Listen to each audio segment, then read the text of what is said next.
ጊዜ አይናቅም። ጊዜ በጣም አይናቅም። አንድ ቀን እንደ ጅል እኔ ይገርማቸዋል ሰዓቱን ጠረጴዛ ላይ አይቼ እንደ ጅል አየዋለሁ።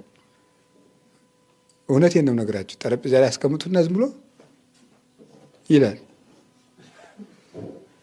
ዝም ስሬ ብዬ ነው የማየው ማለት ነው። እሱ ዝም ብሎ ይዛል። እኔ የምተኛበት ጊዜ አለኝ። ኧረ ሰውዬ ተኝቷል፣ እስኪ እስከሚነቃ ልጠብቀው ምናምን አይልም። እኔ ተኝቼውላ እሱ ዝም ብሎ መሄድ፣ እኔ እየቀለድኩ መሄድ፣ እኔ ቁጭ እንዳልኩ እሱ መሄድ እና በጣም ይገርመኛል። እናንተ ምን አይነት ነገር ነው እኮ እንዴ! ቆየኝ የማይባል ነገር። በጣም ከዳተኛ ወዳጅ ጊዜ ነው። ዝም ብሎ ጥሎ መሄድ ደክሞታል አይል። አሁን ጓደኛ እኮ መንገድ እየሄድን ከደከሙ ና እንጂ አንተ ብለን ቆም ብለን እንቆየዋል። ጊዜ አይቆይም፣ ጥሎ መሄድ ነው።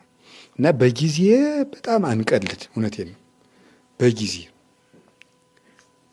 የሆነ ቦታ ላይ የሆነ ነገር እጃችን ላይ ቁጭ እንዳለ በጊዜ እናሳልፈዋለን።